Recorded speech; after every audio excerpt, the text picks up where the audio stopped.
Thanks for joining me. My name is, you know my name, but you might not know my name. Jem Bendell. I'm a professor at the University of Cumbria, but I'm here today with Tim Jenkin, who's lives in South Africa, but we're here in Indonesia doing some work together. So Tim, thank you very much for joining me. It's a pleasure, Jem. So it's been amazing to spend a few days with you and hear about your work and put your current work in the context of what you did in your youth in the apartheid struggle. So and it's fascinating to hear that not a documentary now, but actually a feature film is being made about great, it. isn't it? Yes. Yeah, and based on your book. So could you just sort of recap on why is your anti-apartheid struggle worthy of a Hollywood movie? Well, because it was a pretty unique escape, you know. It took place in 1978, which is a long time now. It's a long time ago, nearly 40 years next year. I was sentenced to 12 years in prison and shipped off to Pretoria prison, which obviously was in Pretoria in South Africa. And that was the special prison for white male political prisoners. This was the heyday of apartheid, so there were prisons for everybody. You know, a black prison and a coloured prison and an Indian prison and a white woman's prison and a black woman's prison and so on and so forth. So everyone had their own prisons. So inside like outside, lots of exactly the same divisions. Yes. So apartheid actually means separation, doesn't it? So yes, that's apartness. Apartness is what it means. Okay, Yeah. so you were in your 20s and struggling against that, and so you joined the African National Congress. That's correct, yes. And were basically, you were saying taking orders to actually what to do. So what did you do? What got you into trouble? Well, we were sent back to South Africa after brief training in London to set up a small cell. Well, it was just really two of us to do, I suppose you would call it propaganda, but really to spread the message about the ANC. Because at that time it was a proscribed organisation, so there was very little information about it, and no newspaper ever mentioned it, and in fact most white people didn't know what the ANC was, had never heard of it. So our job was really to keep alive the notion that the ANC was there, that it was active, and our job was to spread the word basically, and we were taught some pretty novel methods of distributing literature. Today you could just stand at a traffic light and hand it to people through their windows, but in those days you couldn't do that. It meant a prison sentence for handing out leaflets in the name of a banned organisation. So we had these things called leaflet bombs. Now it sounds very frightening, but it was really just a very small explosive device which threw leaflets up into the air. Okay, so a bit like a firework. A bit like a firework, and the report, the bang, would obviously attract everyone's attention. And they would look around and see this cloud of leaflets and then run and pick them up. So you were doing that for a while and ultimately got found out? Yes, was doing that for a while, for about 2.5 years. We also produced an underground newspaper that we were posting to activists throughout the country. So you were arrested with your friend Stephen, who you'd been doing this with, and then were found guilty of terrorist offences and you were sentenced to 12 years imprisonment. Yes. 12 years imprisonment in a high security jail in Pretoria. Yes. With Stephen. He got similar sentence, did he? So when we arrived in Pretoria, we found that there were only 8 other white male political prisoners there, so altogether we were 10. But that was really to our advantage because we were all ANC political prisoners, which would have made the notion of escaping impossible if we'd been mixed with ordinary convicted prisoners, you know, people who in prison for general kind of crimes. But you all had a unity of purpose. We had a unity of purpose. You were in there because of your beliefs. Yeah, so from the or even in fact before we got to the prison, while we were awaiting trial before our trial in Cape Town, Stephen and I managed to smuggle in some money, which was crucial to our escape later on. I see. To get away from the prison. So you were planning escape even before you were sentenced? Basically, from the moment we got arrested, we were planning escape, and in fact, Stephen, even while he was being interrogated, managed to jump out of a window and nearly got away. I see. So it was on our minds right from the start. And that was not just because you wanted to be free, but because you were struggling for freedom. That was what you were about. So yes, capture by the enemy was just seen as one of the hazards of the trade. And we got captured, and we felt it was our duty to overcome whatever barrier was put in front of us, that being prison or detention or whatever. It was our duty to escape. So far, doesn't sound like there would be a Hollywood movie made about you, unless it was a remarkable escape. So how did you escape? Right, it turned out to be a remarkable escape because this, as we've already said, it was a high maximum security prison. Yeah. It was designed that way. In fact, it was specially designed and built for political prisoners in the early 1960s.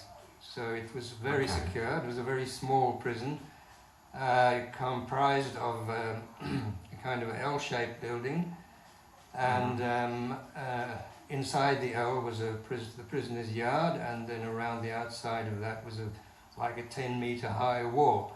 Okay. So when we arrived there, the very first day, obviously, I think it's quite natural for any prisoner to contemplate the weaknesses, to find how, if you were going to escape, where would you do it, or how would you do it? And we spoke to the other prisoners and said, which was quite natural, it wasn't something strange for us to do on our first or second day in You mean prison. they were already, everyone talked Everyone about had escape? been there, had obviously thought about it, and I see. we asked them why no escape had ever taken place. And essentially they laughed at us and said, well, look at this prison, where and how are you going to escape from it? Because this is a prison inside a larger prison. It's a small prison in a prison complex. And in this complex are not only many separate prisons, but the warders themselves live in this compound. So there's a 10-meter wall that you can't get over, because if you get over it, you land back in some other prison. At the far end of the yard is an armed guard pacing up and down. At night there is a vicious dog placed in the yard, so if you do happen to get out of your cell, you'll get eaten before you manage to get over the wall. And the only other way out of the prison is the way that you came in, which is the front door. And the front door leads through the administration section of the prison, and there's a whole series of doors to get through that section and up to your own section. Yes. So in a practical sense, you can't get out of this prison, and we've looked at every possible weakness. All we can think of is maybe one day there'll be a lucky break, or we get taken out, say, to a doctor or the dentist, and you can give them the slip. So how many doors were there to the front door? From counting the starting point from your own cell to the front door, there were 10 separate metal doors to get to the front door. So naturally you decided, why naturally did you decide then, let's think about going through the doors? We had no plan in the beginning. I realized that to do anything, you would need to get out of your cell first. So right from the start, we saw the prison not as just one prison, but as a series of prisons. So you get out of your cell, and where does that take you? It takes you into the section where our cells are. So that doesn't really take you very far. You're out of your cell, but you're still locked into your section. And if you get out of your section, you're really just in a corridor that has more doors at the end of it. And if you get out of that, you get into the yard, which seemed to be not a very good option. The only way out is then getting into the administration section and then you've got those 10 doors in front of you, and you can't test them because there's warders in there. So even if you manage to get out of your section, how do you get down there and open those doors? Or even determine what kind of keys they use. So that didn't really deter us. We just thought, let's try. Let's just see if we can make keys. So a lot of people faced with that would think, so if you're a normal prisoner faced with what you've just described, and 10 locked doors, you know, proper locked prison doors, and then the 10-foot high wall, etc. A lot of people faced with that would think it's futile. And also the risks you've described, you could be killed in the process, but also if you were caught, you would end up possibly doubling your sentence or more. And then possibly also damaging the conditions of your fellow inmates as well. If you got caught trying, you would all be punished, I guess, and more security. So in a normal situation, maybe a prisoner wouldn't bother. You were not in a normal situation because you were in there because of your beliefs, and your beliefs were to struggle for freedom. That's correct. So you, even though it seemed futile, you had to try because that's core to everything. That's what you had given your life to. So you just decided to try, even though it looked futile. I decided to try and make a key. It seemed fairly well. Inside your cell, you had a grill, a barred door. And so the lock was right there in front of you, and you could look at it, you could fondle it. And then beyond that grill was a solid metal door, which only had a keyhole on the outside. So right from the start, it looked pretty impossible, but I wanted to just, I suppose it's just my interest in locks, or just being a very practical person, like to fiddle with mechanical things. I just thought, let me try and make a key for this lock. So how do you get the dimensions of that very first key? As I said, the lock was right there, and if you know how a lock works, you know which are the key dimensions. Excuse the pun. But I was able, simply with a ruler, to measure most of the dimensions, which is like the depth of the key in the lock, and the dimension of the shaft of the key, and so on and so forth. And then simply by sticking a piece of paper inside the lock, you could get more or less the shape of the keyway, which is the path that the key follows inside the lock. And this kind of is the definition of being meticulous and painstaking. And you were just using whatever you had to hand to try and begin with the very first step, to just get the measurements. And then what did you make the key out of? I made the key out of wood, and now that seems impossible, because wood, as everybody knows, is fairly fragile substance compared to metal, but these were very big locks, and the keys were very big, like this. And during the day we worked in a carpentry workshop, and within that first week I managed to smuggle some bits of wood up to my cell and started to carve them into the shape of a key.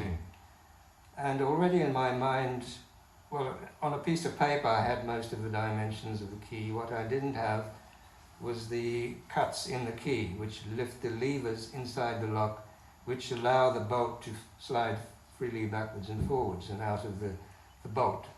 So I created this key in my cell. I managed to smuggle up a little file from the workshop. And I carved this key, and I tried it. Of course, it didn't work the first time. But it fitted and it turned. I see. So again, it didn't open. But wood is an excellent medium out of which to make a key, because as you turn it, wherever it jams, it leaves a mark. So I knew that some of the dimensions of the key were right, because I could see the scrape marks on the inside, which gave me the outer dimension of the key. And all I needed to do then was work out the dimensions of the inner cuts in the key. And there were only 3 of them, and because a key is symmetrical, it was actually only 2 dimensions that I had to know about. And simply by looking at the keys that the warders used and that they carried on their belts, I just guessed, took a rough guess about how deep they were. And as I said, they were very big keys, so I made a guess of 2 millimeters. Wow, And I cut the that's paying like attention that. to be able to work that out. And yeah, that very Mm. first night I managed to get that key to work. Nice. And I opened Okay, that's opened yeah. opened the inner So that- grill. That didn't really Yeah. take me anywhere. That was wow. I mean, But- so that's the first door, the first lock of 10. So fast forward, how many months later did you actually walk out the front door of this high It security took us prison? 18 months. 18 months. To finally work out all I the mean- keys for the prison. So your book on this is called Escape from Pretoria, is that right? Yes. So it's an amazing story of how, I mean, the process of keeping this all under wraps, and then every door is further away and requires more time to get to and practice on, and then you have to start worrying about where the warden is, Yes. and therefore you start having to rely on colleague inmates to then Mhm. distract the warden, and then you have to end up hiding in cupboards, and then you have to create contraptions to open the door from the other side. It's 18 months of patient, painstaking effort. And when I read the book, I realised that at no time did you decide, well, let's just go for it. It wasn't like, let's take a risk. I mean, many of the films we see about jailbreaks are all That's right. about the brave hero, where brave is equated with deciding just to go for it and take a risk. And what's amazing from your story in the book is, and the documentary that was made, it's the same name, isn't it? Escape from Yes, Pretoria? yes. Is that you didn't want to take any risks. You didn't want to be reckless. You didn't see bravery in that way. It was Yes. braver to just take 18 months and be incredibly cautious. Incredibly cautious, a lot of patience, a lot of fear, Right. and just meticulous work, you know. So it was a progressive escape. It wasn't a once-off thing. Get a plan and just implement the plan and you're out. I mean, So- how many doors did you go to in your last practice before the final one? You went All to, of them except the last one. So can you imagine this? It's all the steps you have to do to try, and then you went all the way to the final door. Yes. Just in practice, you were that close to freedom, but you Mm. weren't going to go for it at that point because you had a whole plan. That's right. You had a whole plan of disguise, when to go, and because it's not just about being out of the prison, is it? It's actually, once you're outside the prison, you're on the run. Yes. You have to stay outside the prison. Getting out of the prison is just stage one. Getting away is equally as important, but obviously you can't plan as meticulously as you do to get out of the first stage. But we, as I said, we had this money, and really the money filled in all the gaps. Right. And that's something that we learned from reading other books about prison escapes. I is that see. if you want to get out, you must get away from the prison as quickly as possible and as far as possible. And don't do obvious things like work it up, and once you get outside of the prison, go to the bar and have a drink, or go back and see the girlfriend, or contact the family, or anything like that. Right. Just Just get away. get out and get away as far as possible. And so you as did. quickly as possible. It's not in the documentary, but in the book, all about how Yes. much walking you had to do through the night, and sleeping under bushes, and then how people helped you near the border, and then you ended up getting into being helped by the ANC, Yes, that's correct. and then obviously away to London to Yes. stay in the struggle. So when this was a massive embarrassment for the prison system and the politicians, etc., they couldn't understand. You and two others just disappeared. Yes. They didn't believe that you could somehow get through all those doors. That would be giving you, well, like supernatural power, wouldn't it? Yes, it would. Was it you read somewhere they said you'd been, is it spirited away? Spirited away. Was that in the newspapers? Is that Yes, no one could explain it, and they were totally embarrassed by this. Right. And So what they did the next day was really, they arrested the warden who was on duty that night, who had already left the prison. He had ended his duty and gone home, and he was sleeping because he was on duty during the night. And they arrested him, and apparently they tortured the poor guy and forced him to make a statement that he had helped us escape, that we'd bribed him, and that he'd given us the keys and helped us through the doors. And well, they had to do that because they were so embarrassed that somehow 3 prisoners had managed to escape. I can see that virtually because leaving a trace. I can see why they would have to create a story like that, because a story of us, the oppressor, but the just oppressor in their mind, must stick together, and if one of us is a traitor, then this can happen. Compare that to the story of people with so much conviction, just applying their mind and their discipline can overcome any of the barriers we put around them.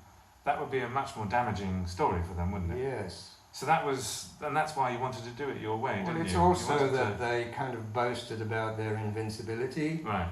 There's no point in struggling, you can't win. Look at all your people in the prisons, you're in the prison yourself. We're winning, you can't win. And we showed them that you can. So it was like a massive victory. Like, you're not invincible, we can get out of your prisons, we can even get out of your country, even when you're searching for us, when there's a massive manhunt, we can get away. So did you want them to like worry that you might have supernatural powers? You know, like they suddenly realised that some of these ANC people have magical powers to just say open sesame and walk through prison doors into freedom. I'm sure that some of them must have been a bit freaked. What they must have thought, because the Harry Potter of jailbreaks here, folks. Yes.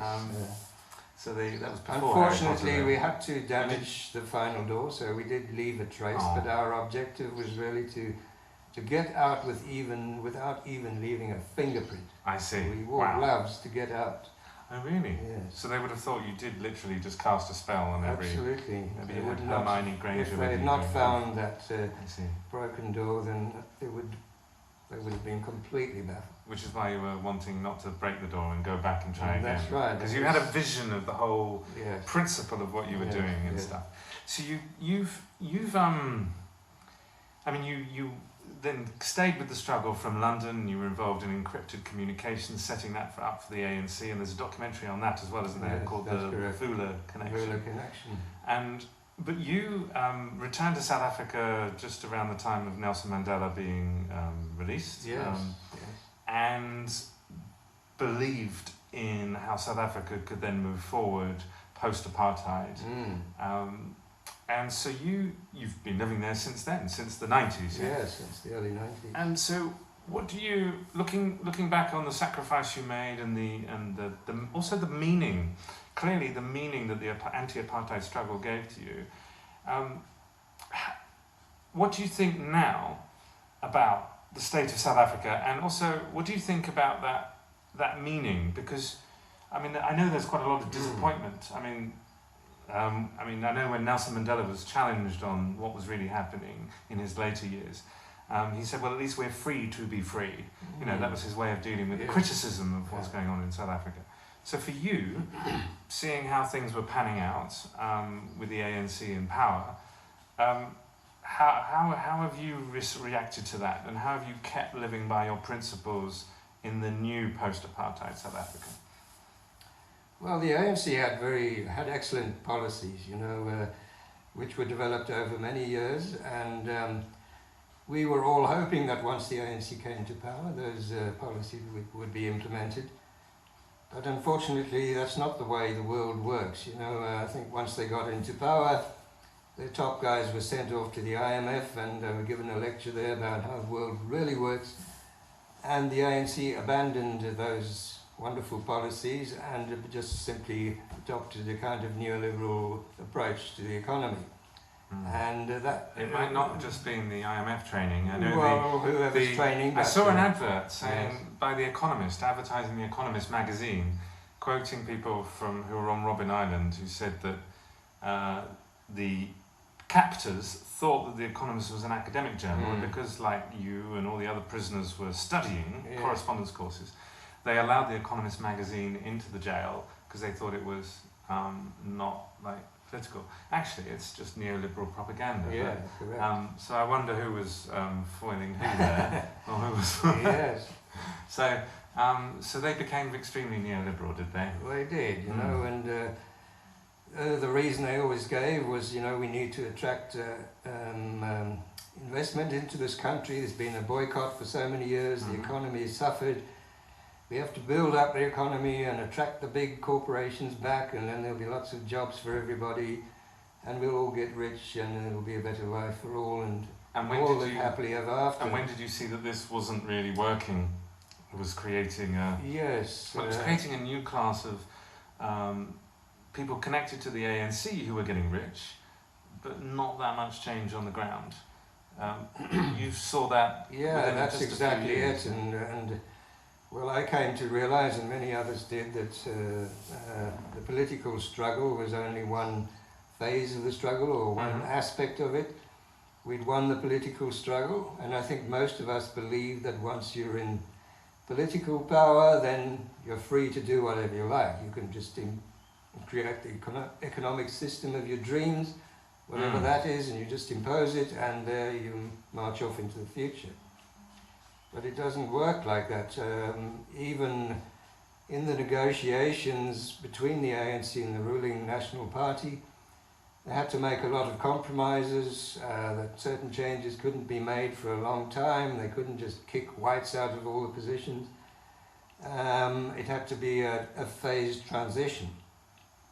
Yeah. But the phased transition was very slow, and then they realized that essentially they'd negotiated themselves into a position where those in control of the economy remained in control of the economy. I see. Some blacks rose up in the ranks because it looked good to have those kind of names on your board. So it's interesting because from outside South Africa, we often hear that South Africa is an amazing story of truth, reconciliation, and progress without violent revolution or civil war.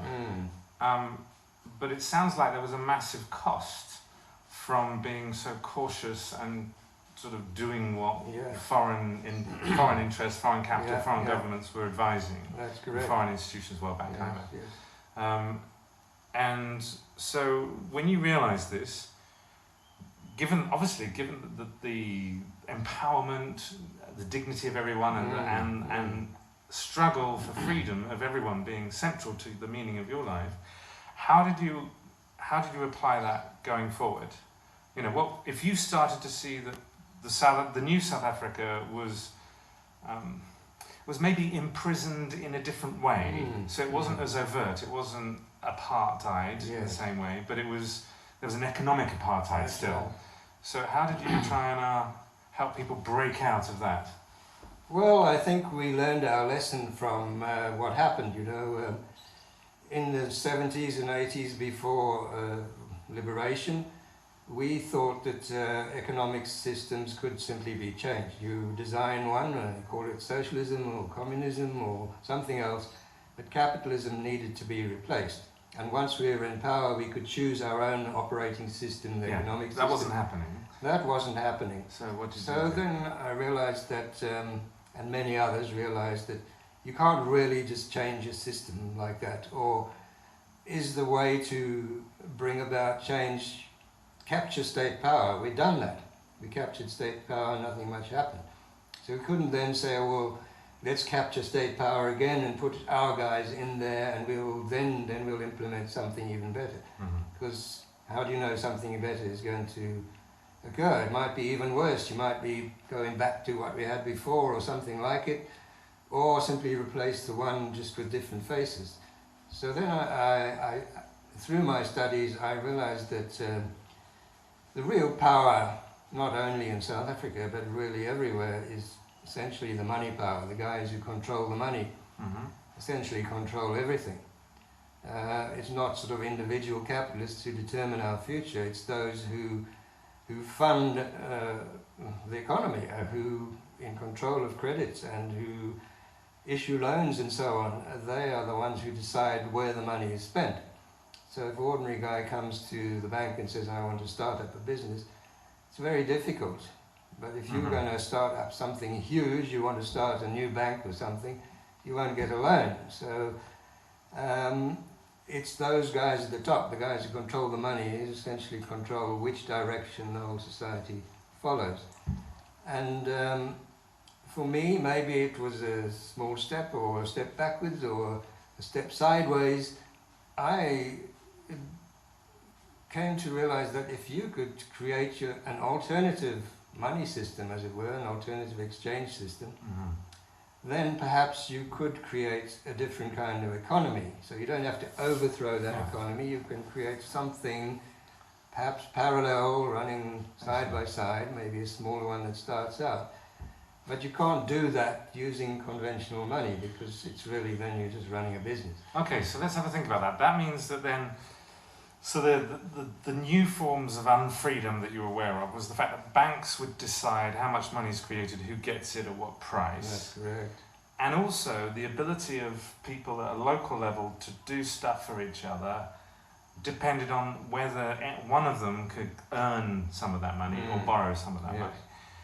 And so in two ways there was sort of like, that was limiting people's ability to do what they want to do for each other. So you saw that in the context of the continuation of the struggle for freedom. So how did you unlock that issue of you know, the power of banking in the mainstream money system?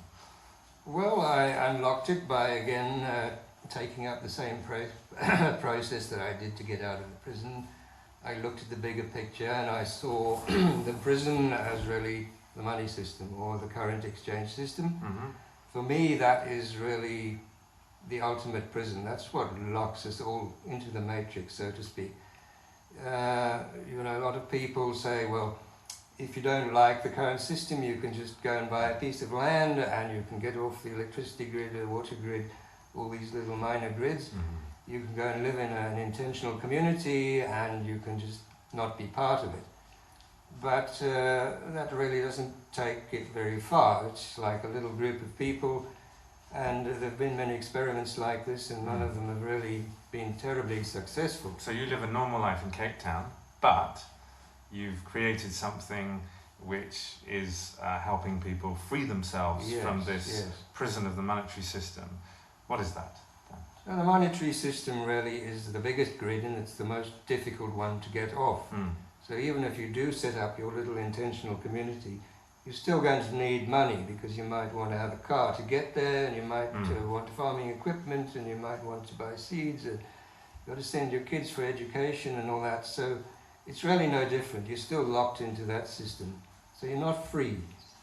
So long as you need money, and money defines your life and defines your relationships with others. So at this point, you may be thinking, that sounds like an impossible vision, the idea of freeing yourself from the need for normal money.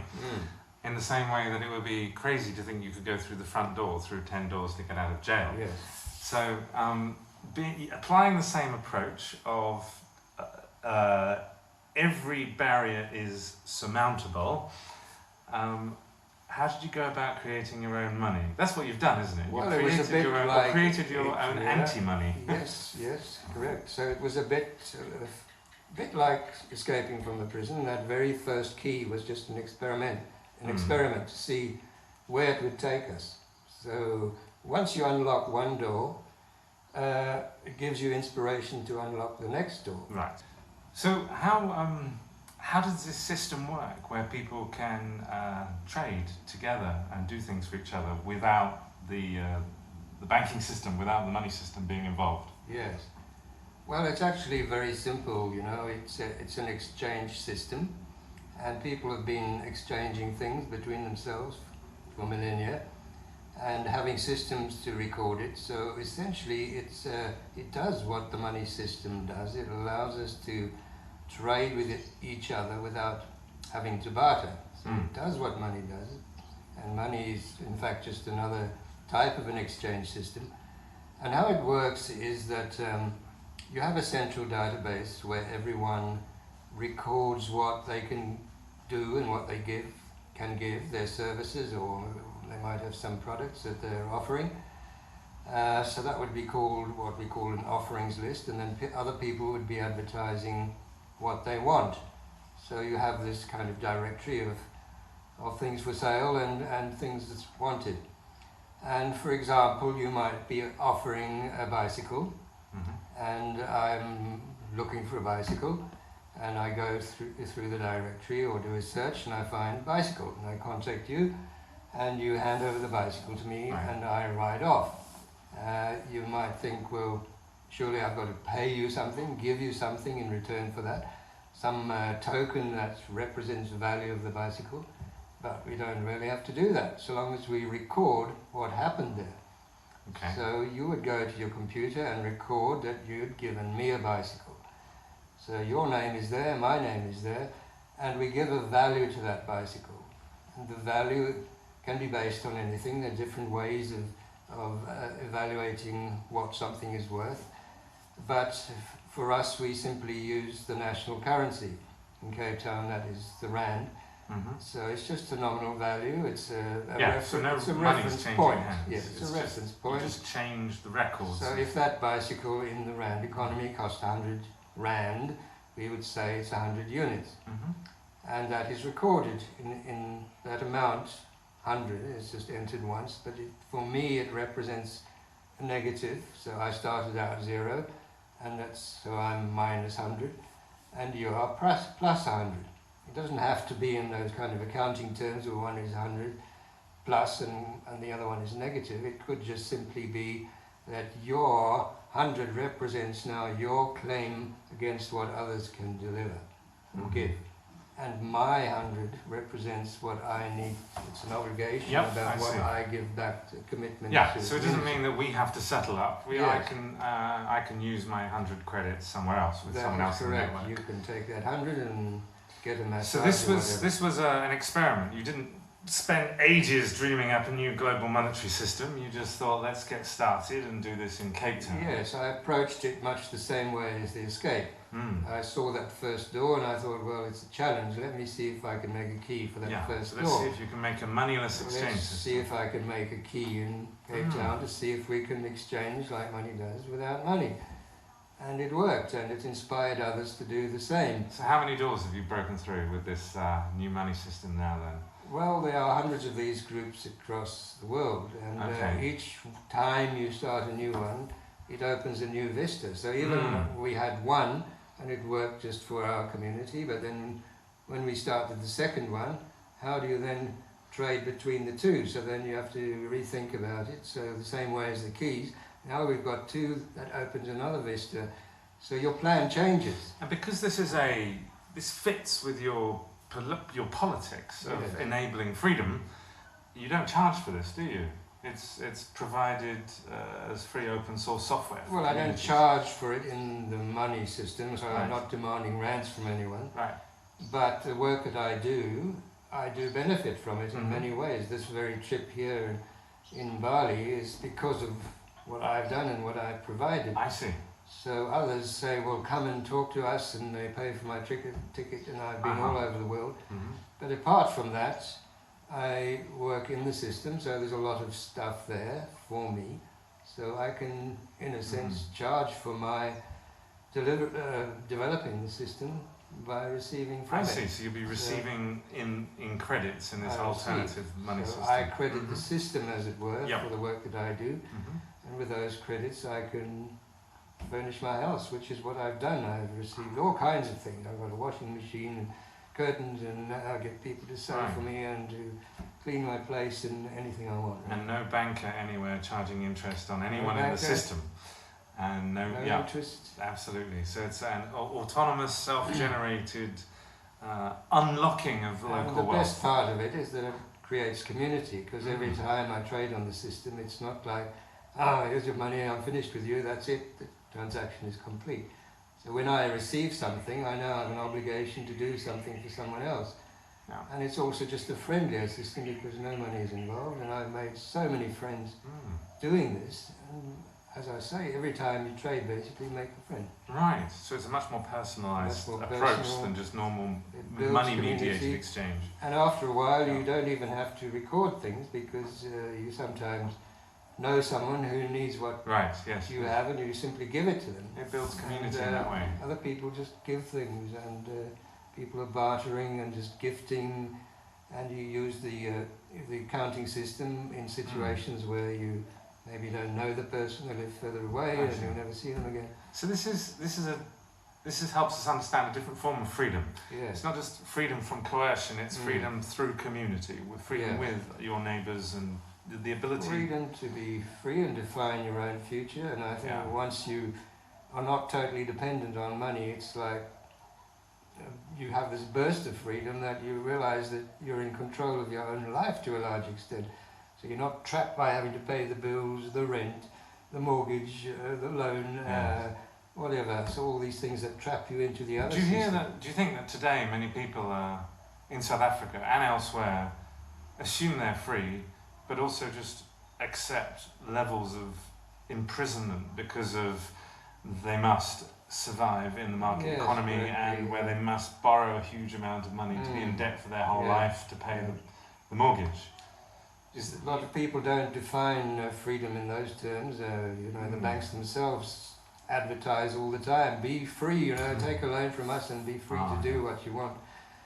But that just traps you more into the system. And as you know, once you have a mortgage, you have to be this good guy and you have to follow the rules, and you can't do anything that would cause you to lose your job.